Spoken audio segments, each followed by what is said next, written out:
to the Extra Point Podcast. My name is Andrew Goldberg, and I am joined by Adam Levin and Eddie Paskal, and we will also be joined by Dan Schneider later next week when we do our second episode. But this is the first official episode, not coincidentally, on the eve or the start season opener of the NFL season.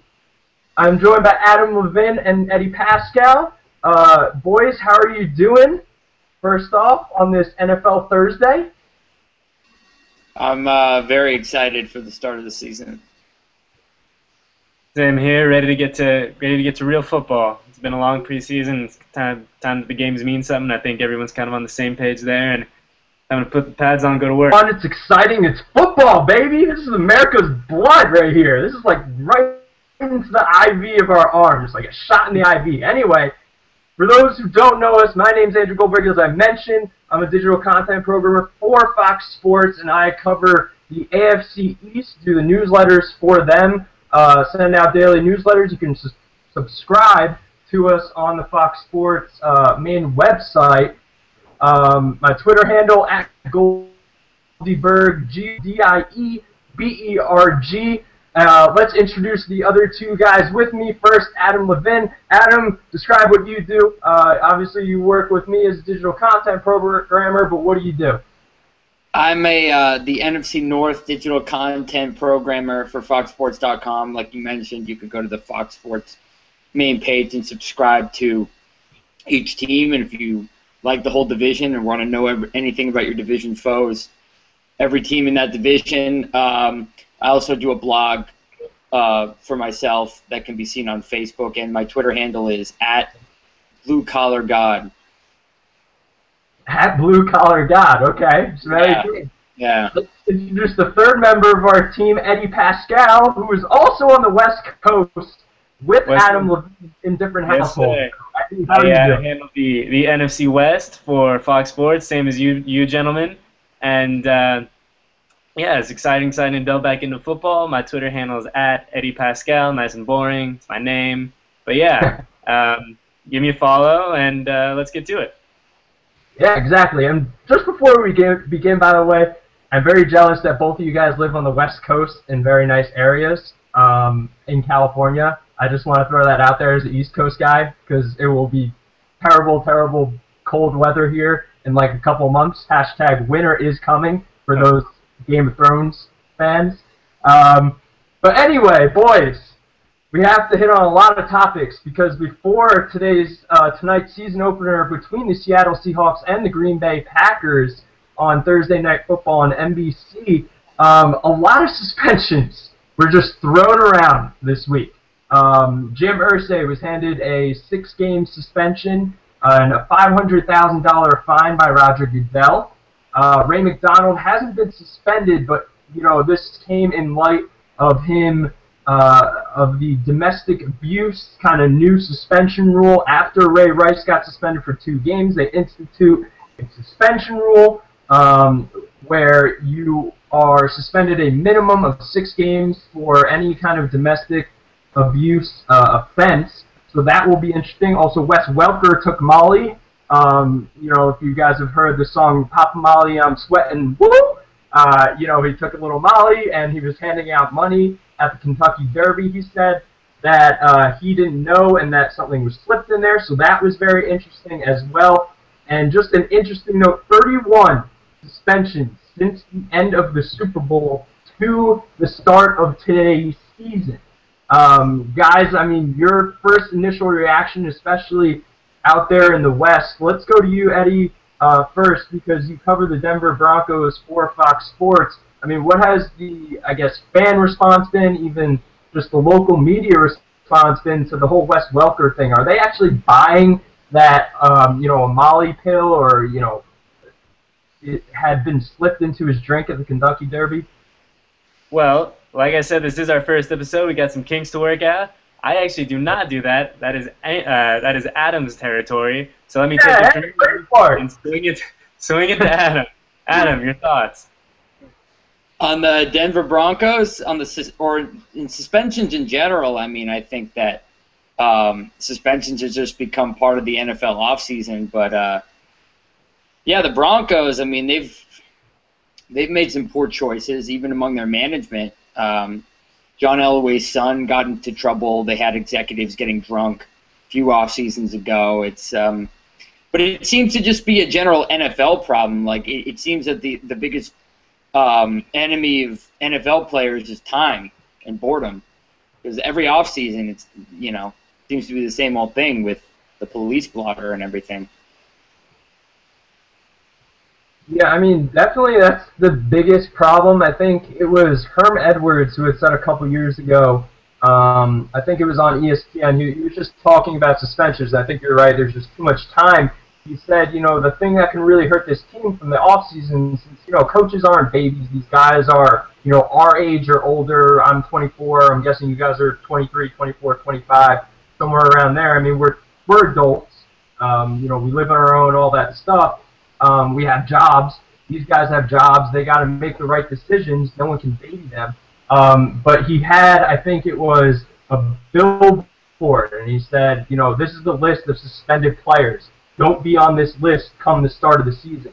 And I don't know why that doesn't really resonate with guys, but it's incredible. I mean, 31 suspensions between PEDs, between, just regular drugs that are harmful for you, like Molly, like cocaine and some other stuff that some of these players will take, or DUIs, which is just dangerous, especially with the NFL having its own driver program set up for you. You don't even have to pay anybody. You just call a number and someone picks you up.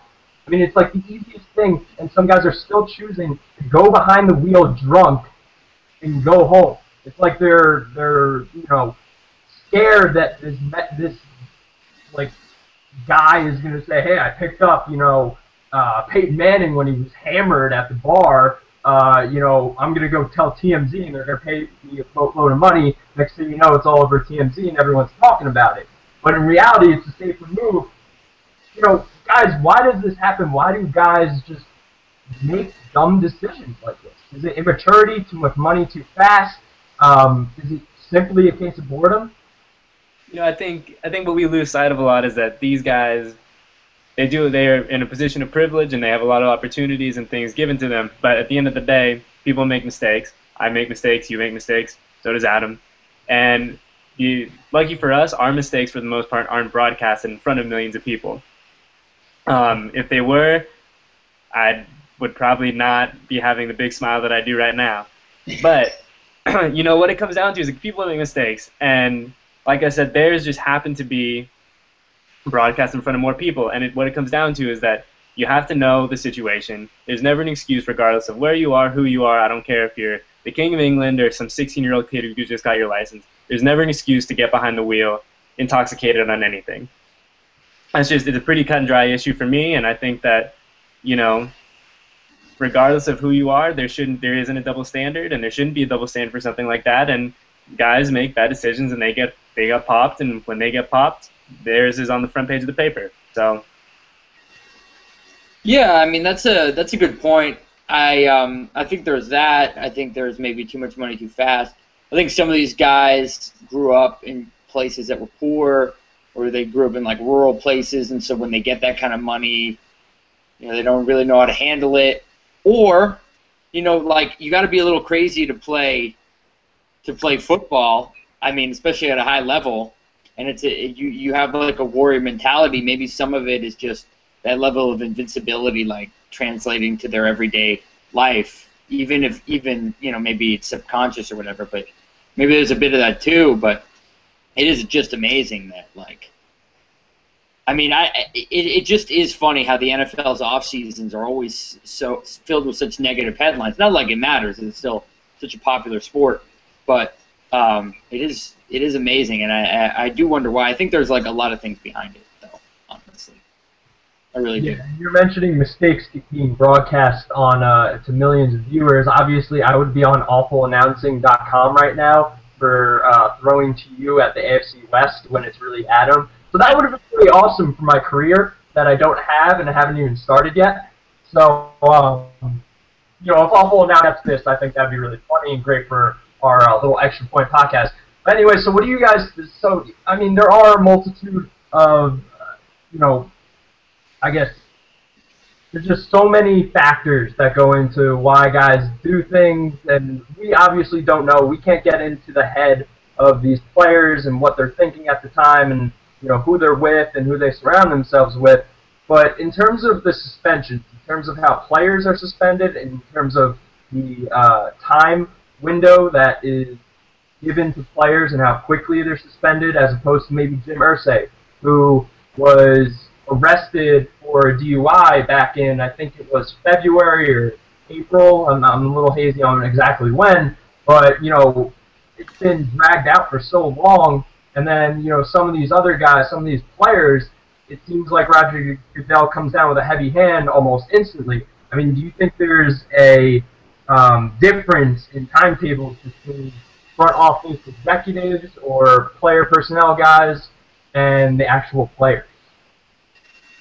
Well, I think it's a complicated issue. It's when it comes down to Roger Goodell and Jim Irsay. I mean, it's hard to punish your boss. Jim Irsay is, in some respects, Roger Goodell's boss. He reports to him. So I think it's a very delicate situation. It's a situation that had to be handled carefully. And while I'm not sure, I think only time will tell if Goodell did handle it the right way. I think that him taking the time to make a deliberate decision, granted it was a lot of time and he did catch some heat for that, but I think that they're entirely two separate issues between suspending players and suspending an owner or suspending an executive of a team. So it is kind of a gray area, and since something like this hasn't happened before, I think that Goodell has to be given a little bit of the benefit of the doubt in kind of the way he handled that situation. Yeah, I mean, I completely agree with you, Eddie. It is a completely different situation because that's one of your bosses. I mean, you know, people have pointed to the Adam Silver thing in the NBA, but Adam Silver wouldn't have gone ahead and done what he did to Donald Sterling if the other 29 owners of the NBA franchises didn't give him permission to, you know, because at the end of the day, the owners of in the NBA, baseball, football, hockey, they're the commissioner's boss. The commissioner is their representative, but the commissioner has to report to them, like you said. So a commissioner can be given the power to do that, which is good. It's a checks and balance system. That's the good part. But yeah, of course, Goodell is going to take more time. That's one of his bosses. You know, it's different than an executive or a player that Goodell has autonomy over. Goodell doesn't have that over Irsay because Irsay is one of 31 guys that has to appoint him and, you know, even can decide to even fire him. You know, so yeah, it's a much more delicate issue. The last point on the suspensions before we get to Michael Sam and him being signed by the Cowboys on the practice squad, do you think that the number of game suspensions for Wes Welker, Ray Rice, Jim Irsay, Josh Gordon, and I forget there was one other lead suspension that's escaping my mind that you guys will... Alden Smith? Yes, Alden Smith, exactly, for DUI and everything. Do you guys agree with the number of games? Do you think that Roger Goodell is doing a good job? Because there aren't really set rules, I guess, parameters until recently about the domestic abuse. You know, were they the right amount? Too little? Too much? What do you guys think? You know what? For all the other suspensions, I don't know what I'm okay with and what I'm not okay with. I mean, I guess I'm okay with everything that's there. The Josh Gordon thing, you know, as you mentioned, Eddie and I live on the West Coast, so we live in a state that's very liberal, should we say, about the kind of substances that Josh Gordon really liked to use.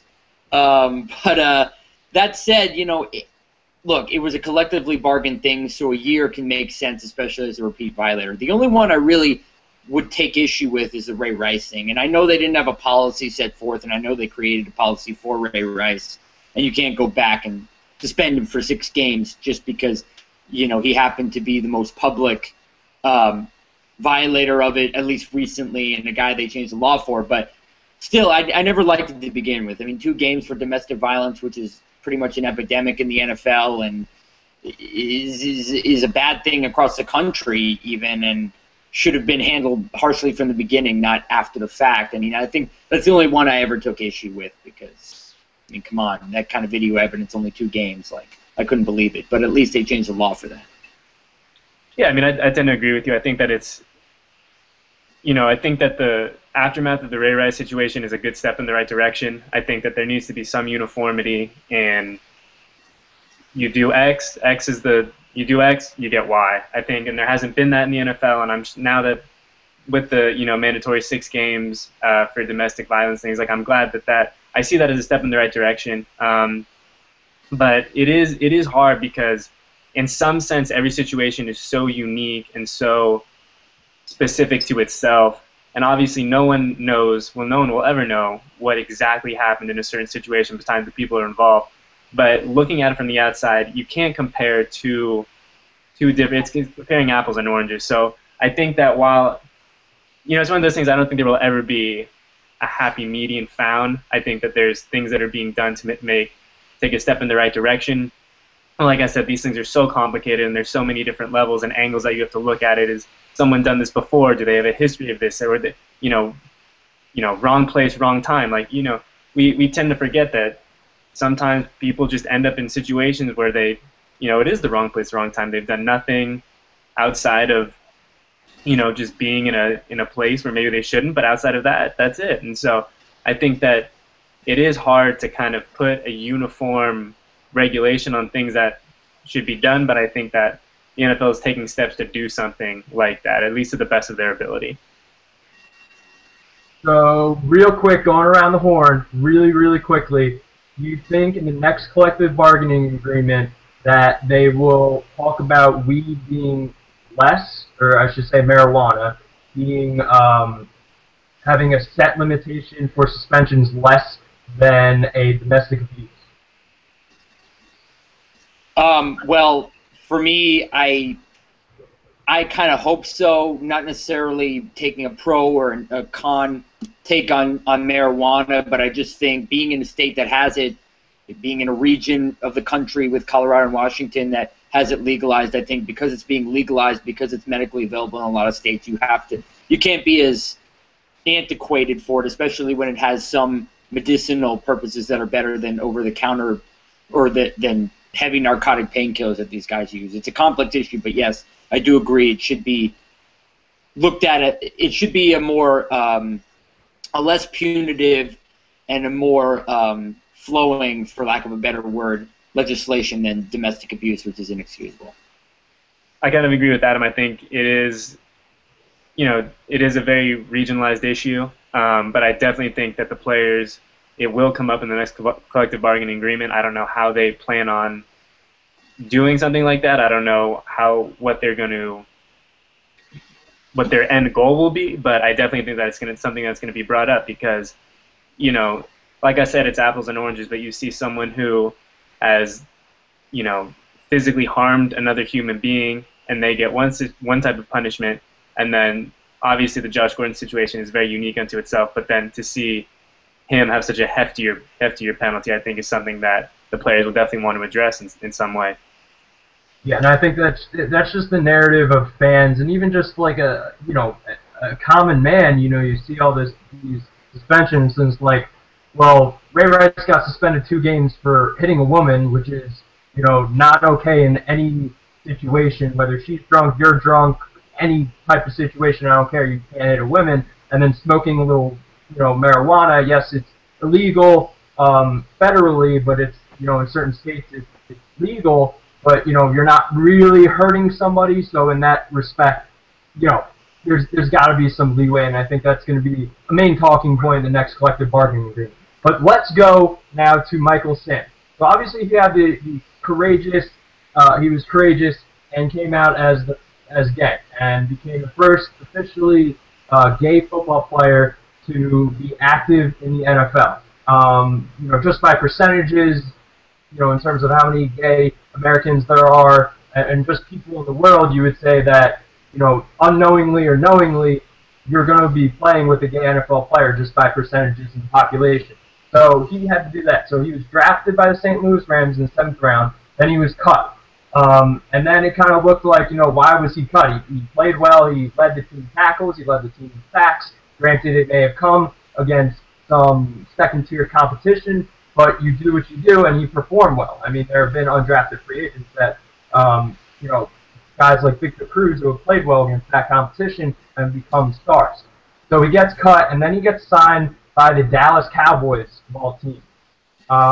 And he gets signed there as a practice squad player, and he gets a press conference as a practice squad player. Might have been the first guy in history as a practice squad player to get a press conference.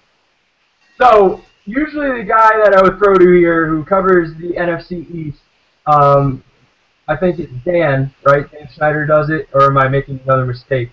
But he usually covers he doesn't. All right. Well, he did cover the NFC East. Anyway, I would throw it to him. He covers the Cowboys. I mean, I'm posing it to you guys. Jerry Jones, was this a move for the team? Because that defense is going to be so bad. I mean, it might be historically bad. Last year it was really, really bad. So let's throw it to you, Eddie, because you covered the NFC West when he was on the Rams, and then you can get the first response for the Cowboys. Was this a PR move, or was this a roster move, or maybe a combination of both? Well, I think the thing with Michael Sam is that he was put in a great situation in St. Louis, but he was also the victim of that situation. He went to arguably the most stacked defensive line in the NFL, and I think it was just a numbers game for him. There wasn't an open spot on the roster for him, and obviously he's proved he can play football in the NFL. He was the co-SEC Defensive Player of the Year for a reason. That didn't happen on accident. And, it was just, I think, obviously don't know what their thinking was behind it, but it just looks like he lost a one-on-one battle with Ethan Westbrook's, and as a result, it's a business. He had a smaller ceiling, and so he was let go. That being said, I think he can definitely help an NFL team at some point, and so he's on the practice squad, and the practice squad is a great place for players like Michael Sam and other young guys who want to polish their skills, who maybe aren't quite ready to make that next step to being a contributing member of an active 53-man roster. It provides them a great time to, get ready and get better for when their number's called. So I think for the Cowboys, it makes a lot of sense. Like you said, they've had defensive issues in the past. And for Michael Sam, it makes a lot of sense. He now has an opportunity where he's wanted, where he can contribute on the practice field. He will sit in meetings. He'll learn. And so for them, I think it's a win-win situation. And I know this might be kind of a naive position for me to take, but I think that the Rams successfully showed that it doesn't really, for the most part, it doesn't matter what your sexual orientation is, as long as you can play football. If you can't play football, then there's not a job for you. If you can, I don't care. They've showed you that as long as you can get to the quarterback and you can do your job, everything will be fine. And I think that a lot of time we don't give enough credit to kind of how, obviously what we see all the negative things that happen and the negative comments surrounding Michael Sam and everything like that. But I think a lot of times we forget how much we've progressed as a country and as kind of a culture into accepting, people that are gay. And it doesn't matter as long as the NFL it's all the time it's a production-based business. So if you do your job and you produce, nothing else matters. Yeah, I agree with that. I mean, the NFL is a meritocracy, as we see. We see that, the Rams drafted him. I mean, they went ahead and drafted him. I mean, we all know draft picks are so precious in the NFL, so they thought him good enough to take him, and they did. And like you said, Eddie, it's a deep D line. He was already in for kind of stiff competition anyways. He wasn't going to start, and so because he couldn't contribute, he was let go. But Dallas got him, and that's good. And if he can make his way in, then that's all you need. Sometimes the path doesn't have to be like on the gold road. Sometimes just being there, being on the practice squad, being in, having most people accept you, and not 20 years ago it would have been a circus. It would have been more negative. But now I feel like a lot lot more people, at least publicly, are rooting for him than they would even 20 years ago. Yeah, absolutely. I mean, it's a great story, and I think a lot of it was, oh, he's getting, signed or cut because he's gay or something like that. But also there were legitimate NFL playing concerns over him being a tweener because, yeah, he was an SEC Defensive Player of the Year, but a lot of guys say that, a lot of those sacks that he produced came in bunches in, a couple games, not, spread out over a season. And also he's kind of a tweener. He's undersized for a defensive end. Not saying that undersized defensive ends don't, do well in the NFL. Just look at a guy like Dwight Freeney, not, right now in the San Diego Chargers, but what he was in the Indianapolis Colts. He can succeed. So real quick, when or if does Michael Sam make an active roster, and does he appear in an NFL game for either the Cowboys or another NFL team this season? Yes or no? Or when? Doesn't matter. Yes to him playing a game in the NFL. When, I don't want to say, let's say just mid-season. With who, I'm going to say he's going to stick with the Cowboys because they would have a need. But yes, I agree. Maybe sometime mid-season he'll be playing a game. I'll agree with Adam. I think that the Cowboys is a good fit for him football-wise. So I think at some point he's just kind of, got to wait his turn and see when his number gets called and when, what happens ahead of him on the active roster, and in regards to what happens there, that opens up a spot for him, or if it doesn't open a spot for him. But yeah, I think that Michael Sam has proved that he given some time and given some training, could be a legitimate NFL player.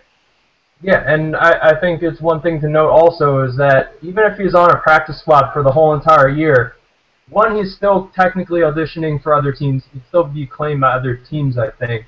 I think they would have to either give another draft pick, or I don't think they have to give a draft pick if another team wants him. He would be eligible to join an active roster. He couldn't be taken from one practice squad to another, but he's eligible to be taken and activated to any 53 in the league. Right, I think except if the Cowboys match it, but who knows. But I agree with you guys in terms of I think the Cowboys is the best situation just because their defense is hit by so many injuries and everything like that. So I think we agree that it's more of a roster move than a PR move and just Jerry Jones being the businessman here, right? Yeah. All right. So let's get to the real substance of football. As we know, it's starting tonight. Seattle Seahawks, Green Bay Packers. I want to go around the horn with you guys. Boldest prediction for the upcoming 2014 season. Adam, you can go here first. We can go to Eddie and then wrap around back to me. What do you guys give as the boldest prediction for this season? So just one prediction that we think is going to be like mind-blowing to a lot of people? Yeah, just give me something juicy, something that we can revert back to, and we can either say, Adam, what the heck were you thinking, or Adam, you may be Nostradamus. Well, okay, I'm gonna say that. All right, you know what? I'll just say it. Maybe the Colts aren't as heavy of a favorite to win the AFC South as we all think they are. They have the best quarterback, but they definitely have the worst roster in the division. It's an awful division. So if Jake Locker can stay healthy, Wisenhunt's an offensive guru, maybe they can challenge them. Jacksonville's played hard in this preseason. They're really bad. I don't think they're going to be great, but they play hard. Maybe they could shock, especially if Bortles turns on, but I'm more willing to see them as like a 6-win team or something like that. Or maybe even Houston. So Houston or the Titans could potentially take the division crown from the Colts. I mean, we give it to the Colts by default, but outside of luck, it's a bad team just beating up on a bad division. So that's my bold prediction. The Colts might not win the AFC South as easily as we think they will. All right. What about you, Eddie? Oh, man. We haven't seen this in quite some time, but I think it's not out of the realm of possibility to have a Super Bowl rematch this year. It wouldn't surprise me if if Seattle and Denver were the last two teams standing and they went toe-to-toe in Glendale to be your 2015 Super Bowl champion. Wait, but that's not really bold. They're both the Super Bowl favorites. I mean, at least Atlas is kind of bold because, you know, all the teams in the AFC South essentially suck outside. I mean, but no team that's gone to the Super Bowl has even won a playoff game in the past 12 years. What was that? Sorry, I was yelling over you. No team that won the Super Bowl the year previous has won more than one playoff game in the past 12 seasons. Wow. That's a good statistic, but that's not as bold. I want like Geno Smith leading in passing yards. It's kind of bold. How about Arizona finishes in second place in the NFC West, not San Francisco? All right. Actually, that's funny because part of my bold prediction, I was gonna go. I'm debating whether to go with the Giants are gonna have a top 3 pick this year. As a Giants fan, I'm very down on them. Odell Beckham's out for 3 weeks. The offense looked like crap in the preseason. Their offensive line has issues. Their defensive line doesn't look as great.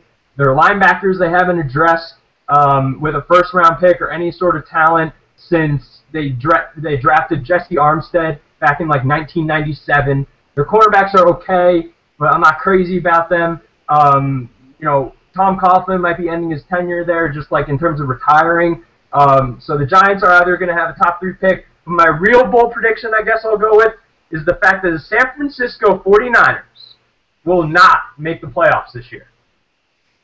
But see, I think that's more plausible in a tough NFC and tough NFC West. I mean, the Giants might be good because, you know, as a Giants fan, that NFC East, it's not a very challenging division. I know there's Philly, but outside of Philly, who scares you in that division? I mean, it's really anybody's division, as it's been for the last like 5-6 years. And the Giants have this propensity for beating good teams, like really good teams, and then coming back down to earth and losing to really bad teams. I mean, it's incredible what it is. Like, obviously, I'm not gonna say like, oh, being a Giants fan sucks because they've won 2 Super Bowls every 4 years. Every time I was a senior. Beat my Packers beat my Packers in both of those playoff runs or in both of those title runs. Sure. But, you know, so, I mean, that's just the thinking from me. But everyone's saying, you know, San Francisco 49ers are going to be so great. They're not. They don't have Alden Smith for 9 games. LeVar Bowman's still hurt. Glenn Dorsey's out for the season. You know, Jim Harbaugh, you know, he's a great coach, but does he really want to be there? There was the whole offseason drama. Also, you don't have Alden Smith, I said. I mean, you know, a lot of these injuries that are taking place on that defense, the defense isn't going to be as great. Colin Kaepernick got a big contract. He's a great talent, but can he make that and put that onto the product on the field? And, you know, they've also put a lot of football mileage in terms of, you know, going to the Super Bowl and the NFC Championship in 3 straight times. The Super Bowl, obviously, they only made once. I mean, that's a lot of mileage on guys. And also, they're going to have to start paying guys. A lot of these guys are on rookie contracts and stuff. It'll be very interesting to see. So I'll put my name to the San Francisco 49ers. Let's whip around each division really quickly and give me your division winner, and then we'll name a wild card. So let's start in the NFC. Let's go NFC East. I think the Eagles are going to win. What about you, Eddie? I'll go with the Eagles as well. I'm an old Oregon alum, so I have a special spot in my heart for Chip Kelly, and I think that he gets down to business and takes them back to the playoffs. Eagles. I go Eagles as well. I think they're the surest thing in that division. Yeah, but their defense is a little worrisome. Right, it's bad, but in the NFC East, if you could just beat the NFC East teams and be better than them, you can get to the playoffs, right? So. Yeah, especially because the Cowboys are going to finish 500 every year. It's just their foregone. Yeah. All right, let's go NFC North. I like the Packers a lot, Adam. I know you're a huge Cheesehead fan. The Bears are very, very intriguing to me. They're a dark horse. I'm going to go with the Bears. That's, you know, I cover the NFC North for FoxSports.com, so I know the division well.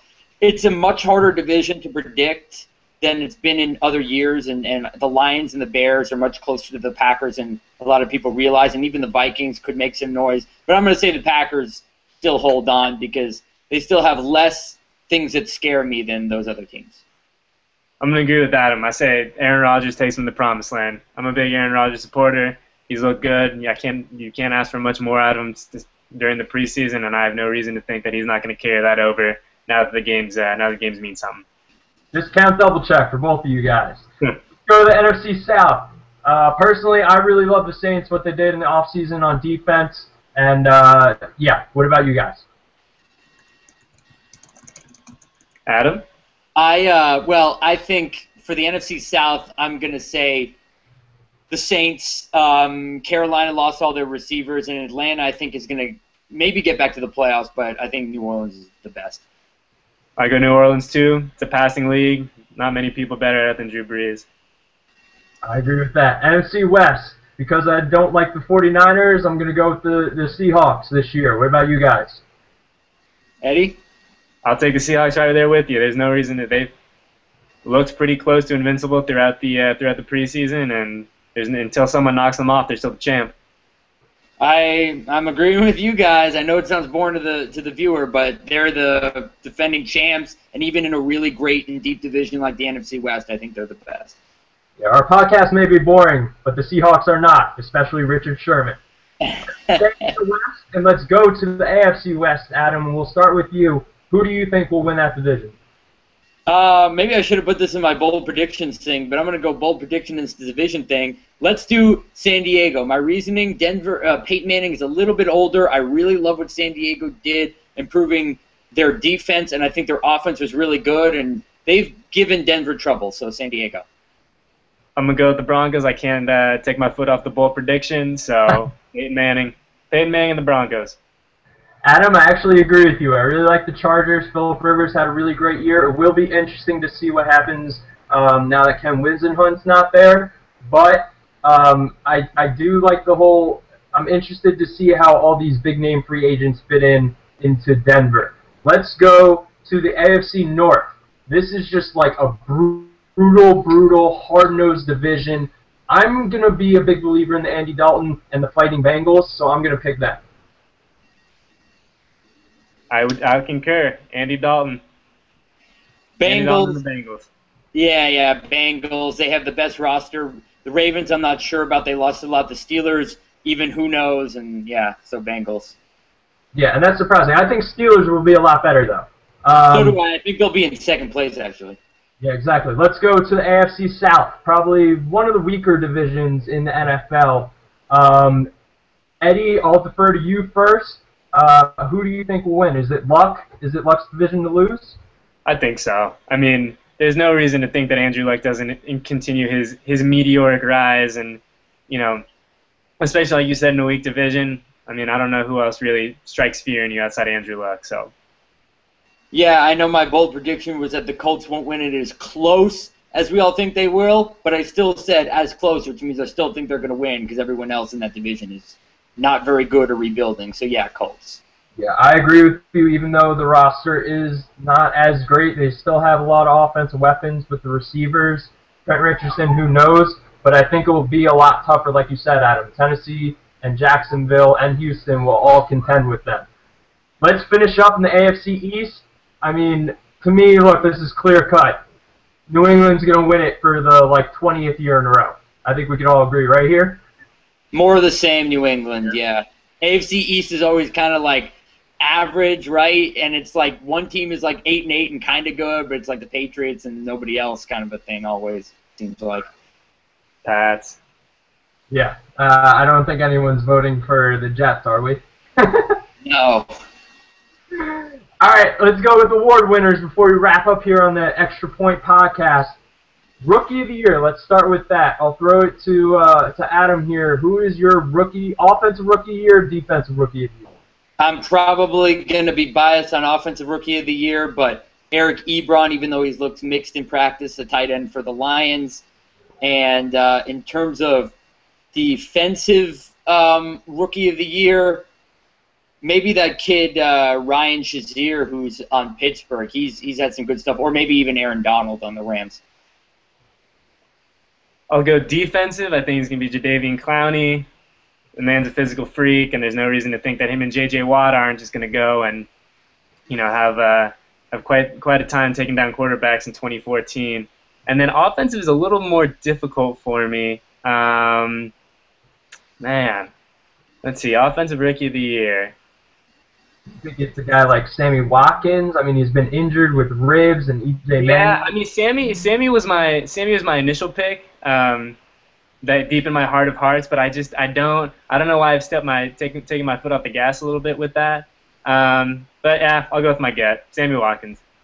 All right, I'm going to go with a little bit of a dark horse for the Offensive Rookie of the Year, tiny bit. I'm going to go with Mike Evans in Tampa Bay. I think it's going to be a recreation of the Chicago Bears offense with Luke McCown just throwing jump balls up to him, especially in the red zone. Defensive Rookie of the Year, I'm actually going to agree with you, Eddie, in terms of Jadeveon Clowney. I think him working with Watt on both sides, Watt's going to get a lot of attention on that line, a lot of single one-on-ones for Jadeveon Clowney, and I think he's just too much of a physical freak not to have a good year, even with like a modest 8 sacks. Let's go Defensive Player of the Year. Who do you guys got? Eddie, I'll throw it to you first. Oh, man. Defensive Player of the Year. Let's see. Defensive Player of the Year. You know what? Let's keep the Seattle string going. Richard Sherman. Sherman. Mr. Sherman. Sorry, Crabtree. And I'm going to go AFC South, and I'm going to say that Jadeveon Clowney is going to draw so many double teams. J.J. Watt's going to be even better than he already is, which seems impossible, and he's going to win Defensive Player of the Year. Really? Okay. I'm actually going to go back to Seattle, and I'm going to go into the secondary, but I'm going to go with a guy named Earl Thomas. I'm a little wary with him returning punts, but guys like the offensive numbers, and he allows Richard Sherman in that secondary to be as great as they want. Let's go to Offensive Player of the Year. A lot of great options here. I guess I'll take it first, just to take this one off you guys. I'm going to go Drew Brees. I think that offense is going to be special with Brandon Cooks. Drew Brees is also, I think, the only quarterback to throw for 3 straight 5,000-yard seasons. Brandon Cooks replaces Darren Sproles, and that thing just keeps turning, especially with like 12 games in dome-type conditions. Chalk me up to Drew Brees, Offensive Player of the Year. I'll stay with the man behind center, but I'm taking Aaron Rodgers. He's impressed me. I mean, arguably the best quarterback right now in the NFL, and I think that everything kind of clicks for him this year, and I think the Packers go on a nice run, and he sees some very impressive numbers. So I'm going to go with A-Rod. I'm going to also stick behind center, and I'm going to say Jay Cutler. I'm going to say he actually stays healthy the whole year, and that Trestman offense was unbelievable last year. It hasn't been that great in the preseason, but I'm not going to give that much stock, so I'm going to say Jay Cutler. All right, so let's go to Coach of the Year. There are some first-year coaches, and then there are also guys maybe on the hot seat who could have a good year. So who do you think will be Coach of the Year? Adam, let's go to you.